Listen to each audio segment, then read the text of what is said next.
Mari Bapak Ibu Saudara yang terkasih, sebelum kita mendengarkan sabda Tuhan, pemberitaan firman di dalam ibadah hari Minggu Trinitas pada saat ini, mari kita bersatu di dalam doa, kita siapkan hati dan pikiran kita. Mari kita berdoa.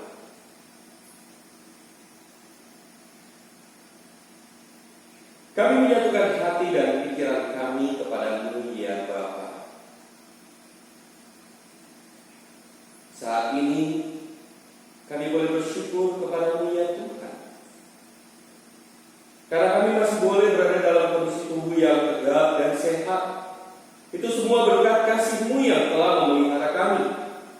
Saat ini, ya Bapa, kami datang dan menyatukan hati kami sebagai keluarga untuk mendengarkan firman. Layakan kami, ya Tuhan, untuk membaca firman-Mu dan merenungkannya. Dan ajarkan kami, ya Bapa, untuk hidup dalam firman-Mu. Dalam nama Putra-Mu, Juru Selamat kami yang hidup, kami berdoa. Amin. Umat Tuhan, marilah berdiri untuk mendengarkan firman Tuhan yang dibacakan dari surat Efesus pasal yang pertama ayat 3 sampai dengan ayat yang ke-14 yang mengatakan, Terpujilah Allah dan Bapa Tuhan kita Yesus Kristus, yang dalam Kristus telah mengaruniakan kepada kita segala berkat rohani di dalam surga. Sebab di dalam Dia Allah telah memilih kita sebelum dunia dijadikan, supaya kita kudus dan tak bercacat di hadapan-Nya. Dan dalam kasih Ia telah menentukan kita dari semula oleh Yesus Kristus untuk menjadi anak-anak-Nya, sesuai dengan kerelaan kehendak-Nya, supaya terpujilah kasih karunia-Nya yang mulia, yang dikaruniakan-Nya kepada kita di dalam Dia yang dikasihi-Nya. Sebab di dalam Dia dan oleh darah-Nya kita beroleh penebusan, yaitu pengampunan dosa menurut kekayaan kasih karunia-Nya, yang dilimpahkan-Nya kepada kita dalam segala hikmat dan pengertian. Sebab Ia telah menyatakan rahasia kehendak-Nya kepada kita, sesuai dengan rencana kerelaannya, yaitu rencana kerelaan yang dari semula telah ditetapkannya di dalam Kristus, sebagai persiapan kegenapan waktu untuk mempersatukan di dalam Kristus sebagai kepala segala sesuatu, baik yang di surga maupun yang di bumi. Aku katakan, di dalam Kristus, karena di dalam Dialah kami mendapat bagian yang dijanjikan. Kami yang dari semula ditentukan untuk menerima bagian itu sesuai dengan maksud Allah, yang di dalam segala sesuatu bekerja menurut keputusan kehendak-Nya, supaya kami yang sebelumnya telah menaruh harapan pada Kristus boleh menjadi puji-pujian bagi kemuliaan-Nya. Dan di dalam Dia kamu juga, karena kamu telah mendengar firman kebenaran, yaitu firman keselamatan. Di dalam Dia kamu juga, ketika kamu percaya, dimateraikan dengan Roh Kudus yang dijanjikan-Nya itu. Dan Roh Kudus itu adalah jaminan bagi kita sampai kita memperoleh seluruhnya, yaitu penebusan yang menjadikan kita milik Allah untuk memuji kemuliaan-Nya. Demikianlah firman Tuhan. Berbahagialah setiap orang yang membaca dan mendengarkan firman Tuhan dan yang melakukannya. Haleluya.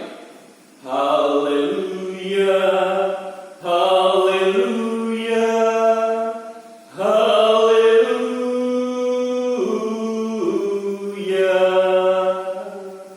Bapak Ibu jemaat, silakan. Shalom bagi kita semua.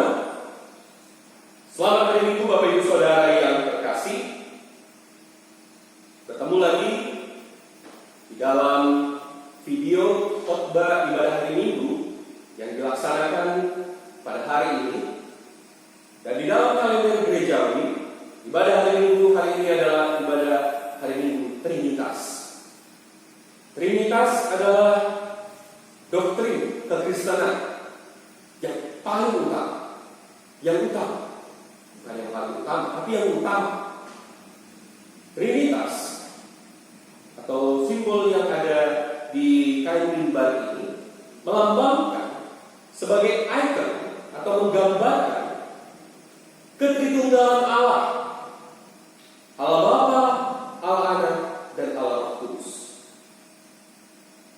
Bapak Ibu Saudara yang terkasih, kalau kita membaca atau melihat kembali surat Efesus pasal 1 ini, ayat 3 sampai 14, yang menjadi firman Tuhan dalam ibadah hari itu, ini adalah surat yang berisikan tentang pernyataan iman, pengakuan iman, Paulus, pengakuan iman jemaat Kristus, pengakuan iman orang percaya. Mungkin ada yang menghitung tadi, kalau kita melihat di dalam bacaan kitab ini, setidaknya ada 5 kali dikatakan di dalam Dia. Siapa Dia itu?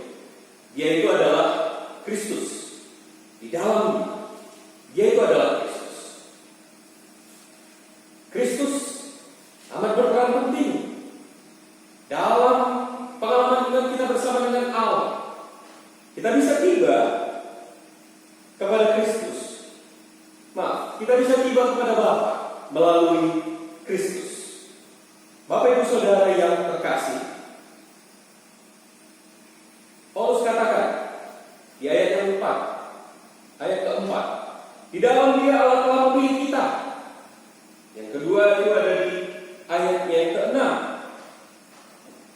supaya terpujilah kasih karunia-Nya yang mulia, yang dikaruniakannya kepada kita di dalam Dia. Yang ke-7, sebab di dalam Dia dan oleh darahnya kita beroleh penebusan. Kemudian yang ayat yang ke-13, di dalam Dia kamu juga, karena kamu telah mendengar firman kebenaran, yaitu Injil keselamatan. Di dalam Dia juga, ayat 13 juga yang ke-5, ketika kamu percaya meneraikan dengan Roh Kudus yang dijanjikannya itu. Bapak Ibu Saudara yang terkasih, Trinitas adalah dogma kekristenan atau doktrin kekristenan. Ini ajaran yang paling penting dan utama, saripati kekristenan, intisari kekristenan. Bahwa Allah yang kita kenal, Allah yang kita imani, Allah yang kita puji, Allah yang kita sembah itu adalah Allah Bapa, Allah Anak, dan Allah Roh Kudus. Ketiganya tidak terpisah, ketiganya tidak terbagi, ketiganya tidak terpecah, namun ketiganya tidak tercampur, ketiganya menyatu.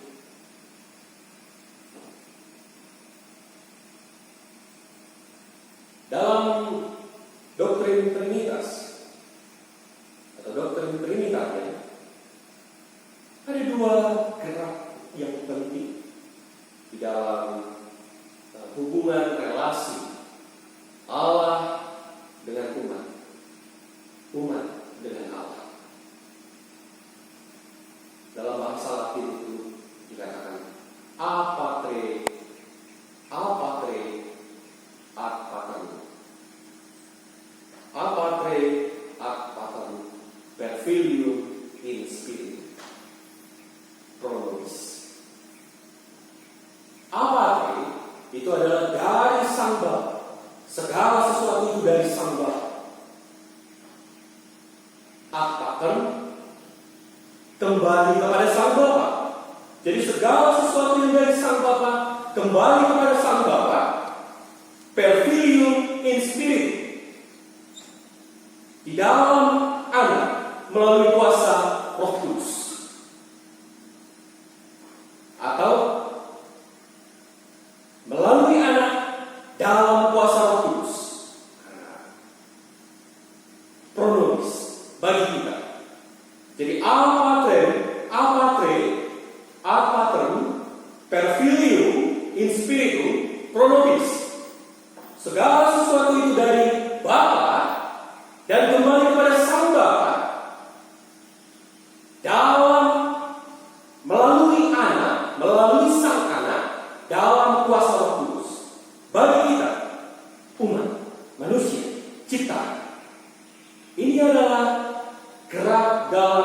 doktrin Trinitarian. Apa Trin, apa Trin, dan Filio in Spiritu Pronomis. Bapak Ibu Saudara yang terkasih, gerak ini juga yang disampaikan oleh Paulus di dalam surat Efesus. Terpujilah Allah dan Bapa Tuhan kita. Terpujilah Allah dan Bapa Tuhan kita, Yesus Kristus, yang dalam Kristus telah mengaruniakan kepada kita segala berkat rohani di dalam Roh Kudus. Jadi segala sesuatu itu datang dari Sang Bapa melalui Anak dalam kuasa Roh Kudus kepada kita dan kembali kepada Sang Bapa. Itu doktrin Trinitarian atau doktrin Trinitas. Ayat 13. Di dalam Dia kamu juga, karena kamu telah mendengar firman kebenaran, yaitu Injil keselamatanmu. Di dalam Dia kamu juga, ketika kamu percaya, dimateraikan dengan Roh Kudus yang dijanjikannya itu. Yesus pernah berkata di dalam Injil Yohanes, Ia katakan bahwa Akulah jalan, kebenaran, dan hidup. Tidak ada yang bisa sampai kepada Bapa kalau tidak melalui Aku. Yesus tidak mengatakan, atau Yesus tidak hendak mengatakan bahwa Allah itu adalah tujuan, titik dari perjalanan yang kita lalui. Bukan pemahaman yang seperti itu yang hendak disampaikan oleh Kristus atau Yesus. Tapi yang hendak Yesus katakan adalah, di dalam Dia tidak ada yang bisa sampai kepada Bapa kalau tidak melalui. Jadi kita bisa bertemu. Akulah jalan, kebenaran, dan hidup. Kristus itu adalah jalannya. Dan setiap orang yang hendak sampai kepada Bapa, maka harus menggunakan Kristus. Tidak ada yang bisa tiba kepada Sang Bapa kalau tidak melalui Aku. Wow. Kristus tidak mengatakan di sini Allah itu bukan tujuan, tapi di dalam perjalanan kita bersama dengan Kristus, di dalam perjalanan kita bersama dengan Kristus, di dalam perjalanan itu juga kita bertemu dengan Sang Bapa. Kita sampai kepada Sang Bapa di dalam perjalanan itu. Kita tidak bertemu kepada Sang Bapa nanti di tempat tujuan tertentu atau di titik tertentu. Tidak. Tapi di dalam perjalanan tersebutlah, di dalam perjalanan jalannya Kristus tersebutlah, disitulah kita bertemu dengan Sang Bapa. Dan pertemuan kita dengan Sang Bapa itu dalam jalannya Kristus itu melalui kuasa Roh Kudus. Roh Kudus yang akan menuntut kita, memimpin kita untuk bisa tiba kepada Sang Bapa di jalannya Kristus. Cukup benar. Bapak Ibu Saudara yang terkasih, surat Efesus ini disampaikan oleh Paulus untuk menguatkan pemahaman iman dan keyakinan jemaat Tuhan di kota Efesus. Allah telah berkarya, dan karya Allah tersebut patut untuk kita kenal dan kita resapi. Allah menjaga kita dalam memelihara keselamatan dan mengutus Roh-Nya untuk bekerja di dalam kita. Roh itu adalah jaminan bahwa apa yang kita yakini saat ini akan juga berlaku pada masa depan. Bahwa apa yang sudah digenapi pada saat ini akan penuh dan utuh terwujud. Roh Kudus yang bekerja dalam diri kita memampukan kita untuk mengenal Kristus dan tiba kepada Sang Bapa. Minggu Trinitas ini, mari kita berjalan pada jalan Kristus agar kita bertemu dan tiba kepada Sang Bapa. Dan tentunya dalam kuasa Roh Kudus. Selamat hari ini. Selamat bertemu dalam firman Tuhan. Yesus sebagai Kepala Gereja.